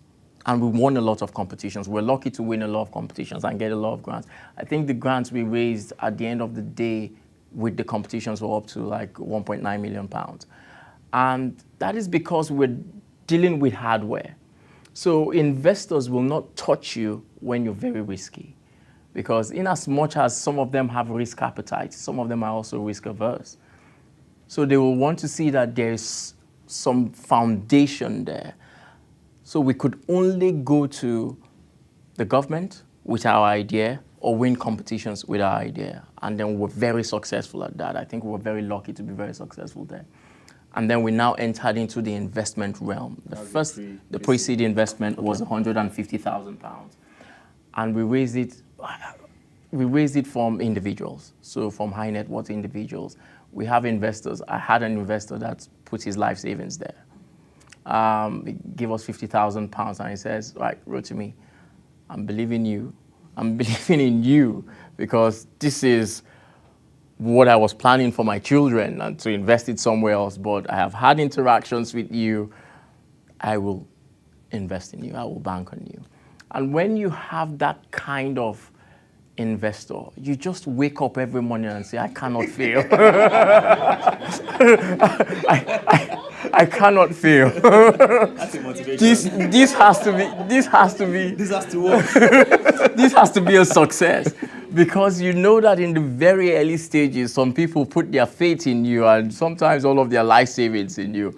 So we got to that stage, we raised 150K. Then we now went into the next round of institutional investment. So if I can take you back slowly or slightly, how did you get into that realm? When you say pre-seed and what, is that just speaking to people you know? Or was there a formal setting like maybe an accelerator or something like that? How did that all come to be? Usually, just so we can, the audience can actually understand where pre-seed money could potentially come from. So for us, it was accidental. Okay. So for us, we're speaking to a number of different people, and someone says, "Okay, you seem like an investable person and an investable proposition, so we can put in money there." And then you have some organizations or some investment companies that will be looking for places to put in money, and they will just be looking for speculative investment. And one day someone sent me an email to say, we are showcasing different startups to our investment community. Do you want to partake in it? And this was in London. It's like, okay, there's no harm in doing this. So as an entrepreneur, you'll learn very quickly that you try everything. Everything that comes on your table, you say yes, yes, yes to all of the opportunities. And it's later down when you start to become more mature that you start to turn down things, because then you become overwhelmed.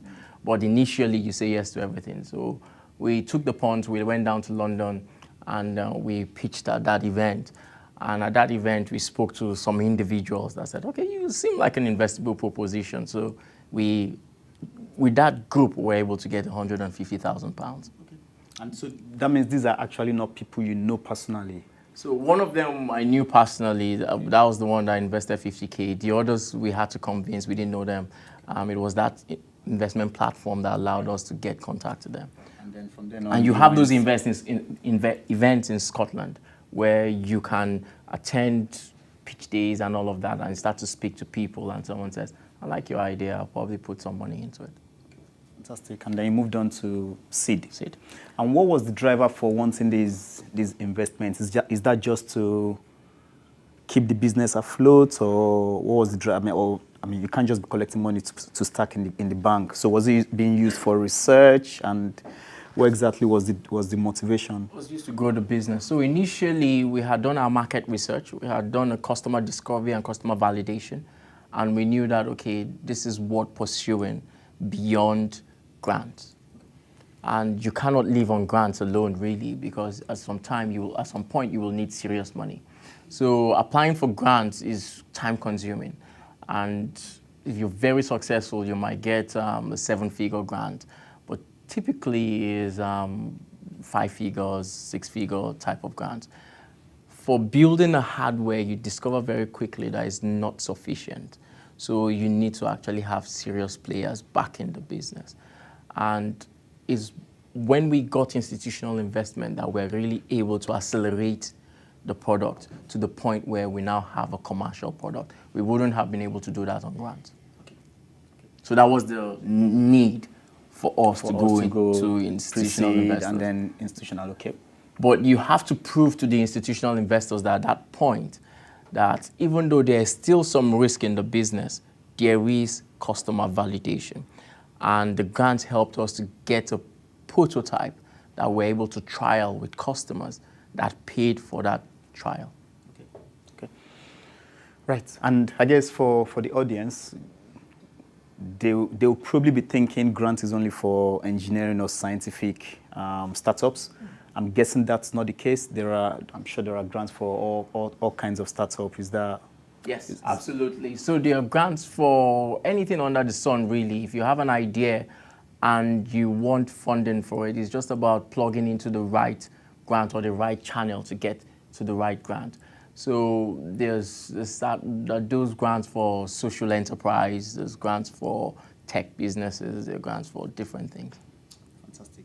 So if you were to leave us with one thing today, what would you like to leave myself and the rest of us with? You shared a lot of good things around. I think the main things I would take away from the conversation today is just speaking to people. The more conversations you have, the more knowledge that comes your way, and then the more you can do. And I think that's the same for Richie as well. And then also there is money out there. You just need to go find where that money is and then go get some for yourself. Apart from that, what else would you like to share with us? I think for me, it will be, you cannot do it alone. It's not possible. You can have the idea, you can want to execute on the idea, but you need people around you. You need people around you to be able to help accelerate whatever idea you have and execute on it. So you want to find those people very early. And for you to have those people join you, you have to have the conviction of your own ideas in the first place. You have to be able to believe in what you want to do. Because when you start speaking to people and someone does not, you don't inspire someone with credibility, no one will join you. So you have to say, right, this is something I want to do. I don't have all of the answers, but I believe it can work. And you want to really validate that. And then try and see who wants to join that there'll be someone as crazy as you are that will want to join that bandwagon, and then you have to take it from there. But you have to speak to people and then form a team around you. Most people will say that, oh, I have an idea, but I don't want to tell anybody. I see you. If you have that mindset, you're not going to start anything. Because it was still the idea or something. Yeah, because everybody's afraid of someone stealing your idea. The most difficult thing is not really the idea, because no idea is original. Everything that you think is an original idea, someone has thought about it. Most important thing is execution. And for you to execute, and execute very rapidly, you need to form a team around yourself, because entrepreneurship is a series of unanswered questions, of experimentation. If you cannot answer those questions very quickly and experiment and iterate very quickly, you will not be successful. And for you to be able to do it very, very quickly, you need people to be able to help you do it very, very quickly. So if you have an idea, tell people about your idea, form a team around that idea, and execute. Fantastic. And how can we reach you? I mean, for those that want to maybe continue the conversation beyond today, are you on social media? Have you got a website? I am on LinkedIn. Name is just Rotimi Alabi on LinkedIn. And I'm active on LinkedIn, so if anybody adds me on LinkedIn, I will respond. Fantastic. A round of applause for Dr. Rotimi Alabi.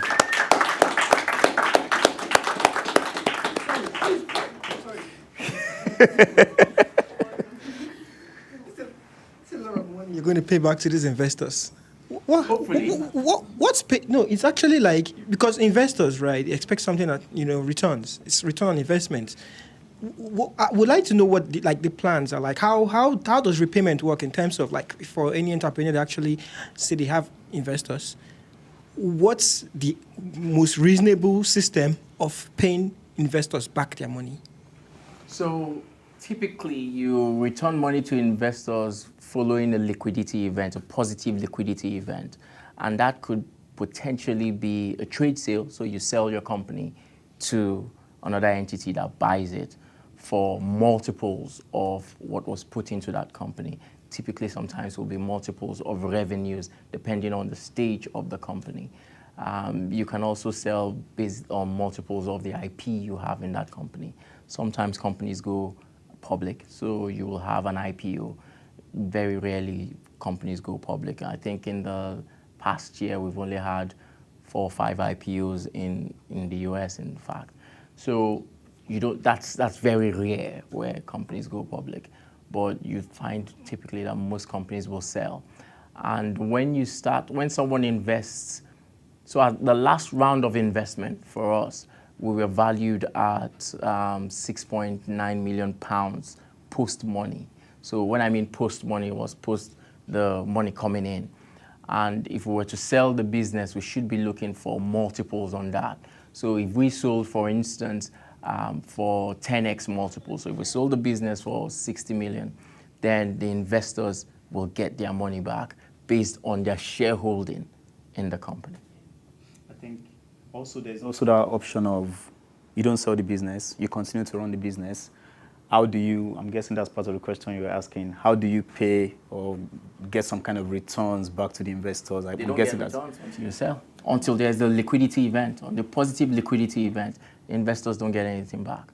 So if you're running the business for 10 years, depending on the kind of investors, so if you get institutional money, your destiny is defined. You will have to sell that business. So our investors know that, okay, we want our investment in this business to be over a period of 5 years or 7 years or 10 years, and we have to find an acquirer. So you know that, okay, you will have to sell, or you go public, and then they get some money back. Depends on how your investment agreement is worded. So if you have an investment agreement where nobody can sell their shares to a positive liquidity event, or where if they wanted to sell their shares, there has to be some rights to it. So there'll probably be something they call a drag-along right. So if the major investor wanted to sell their shares, for instance, they will have to convince a number of people to sell their own shares too. So those are the mechanics that you start to get down into. But typically is you sell the company or you go IPO. I think that's interesting. I know we've closed earlier. That's interesting because you could potentially start a business with the end game of selling the business. You don't necessarily have to start a business to grow it and work it and pass it on to your children. The plan could be, I'll start... That's actually, they call that the lifestyle business, though, if you want to pass it on to your children. The plan could be, start this business. Those businesses, by the way. I mean, like with Professor Ross as well, he started a business and then he sold it on. So that could be an option as well, where I just want to build a business, sell it at this point in time, roughly at this amount, and I've got enough money to live the rest of my life without having to work. So that could be another option. But I think when you're setting out as an entrepreneur, as a founder of a business, you have to have the end in mind. Where do you want to get this to? Because you will be asked the question. So you have to, you might not have clarity on day one, but as you go, you might be able to get clarity. Because potential investors will ask you the question, where do you want to get to? So do we align in where you want to get to really? If you're not looking to sell the business, why do I want to invest in you? So you want to align with the investor if you're looking for institutional investment. So those are the kind of things that you need to consider. You need to actually start with the end in mind. Fantastic. One question. Sorry, I've eaten rice. Quite sluggish now. All right. Thanks for that. Yeah, it's really inspiring story. Because I mean, just for my example, a lot of us, some of us who came to Scotland was through studies, and we have our similar stories where you then need to transition to a workforce. I'm really interested in your early story where you took your PhD project, you sort of consulted your supervisor, and then you took on the idea and ran with it. My first question was, was the institution, the university, okay with you being able to take your research and... I was expecting that question from you, actually, because of the question you asked Professor Ross earlier on. That's first question. Sorry, I don't want to take up too much time. The second question, did you have to do some publish work where you can go to investors, be like, this is a proof of concept, we've done it, and the money that the last question is, the money that you were asking for, were you motivating that we're going to take this idea and turn it into a product? Because what is the business? Is the business eventually going to sell this thing as a product? That's my question. Okay, I hope I remember all three questions. We started drinking. So for us, I think we were lucky that because I finished my PhD and got funding for a proof of concept idea from OGIC and ETP, we founded the business as a startup rather than a spin-out from the university.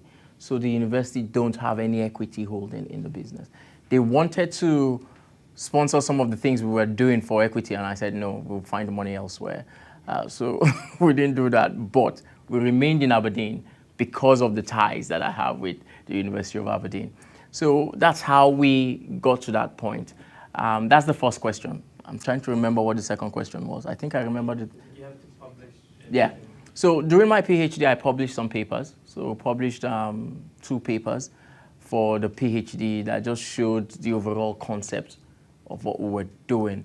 During the company's life, we've only published 1 paper, and that's just to show the outcome of some of the things that we're doing. It was not necessary to get investment.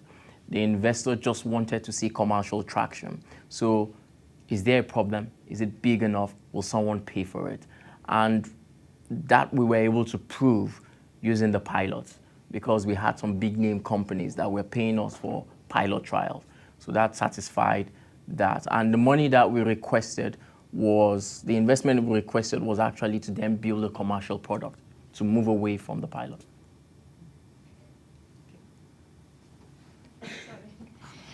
Yeah, my name is Shan Yu from Smart Data Technologies, a software company for no-code platform. Probably you already heard about it. My question is, before you started generating revenue, how your valuation was done? how normally it's multiple sales or multiple profits, PS ratio, whatever. So how that valuation is done? That's how it is done. It's a finger in the air thing, because you can put it, whatever valuation you put on it, it's what someone is willing to pay for it. So basically, you're valued at what an investor is willing to pay. So if I said we were a £10 million business at the seed stage, someone will just look at me and laugh and say, right, you're clueless. You don't have any idea what's happening here. But again, OpenAI were valued at 38 billion when they raised 10 billion from Microsoft. So it depends, really. At that very early stage is what someone is willing to pay for it. And that comes down to what you have done in the business, how you're able to market it to the investor to say, I think this is what I'm worth. And the investor says, okay, I agree with you. Then I'm going to give you that money. For us, we try to be clever. So the very first investor that we had, because we didn't want anybody to lowball us, we agreed a price with him, and everybody had to come in on that price. So that was the tactics we used at the time, and he was fine with what he was willing to pay for the business at the time. Thank you. Okay. I mean, if anybody wants to chat with Dr. Alabi, you can still catch him. I think we still have the building for a few more minutes before we get thrown out. But again, thank you very much. Thank you for inviting me, really. I really appreciate it, and thank you for speaking to the crowd. Thank you very much. I think that was good. Thank you very much. Josh will do a few house rules and then we can head out.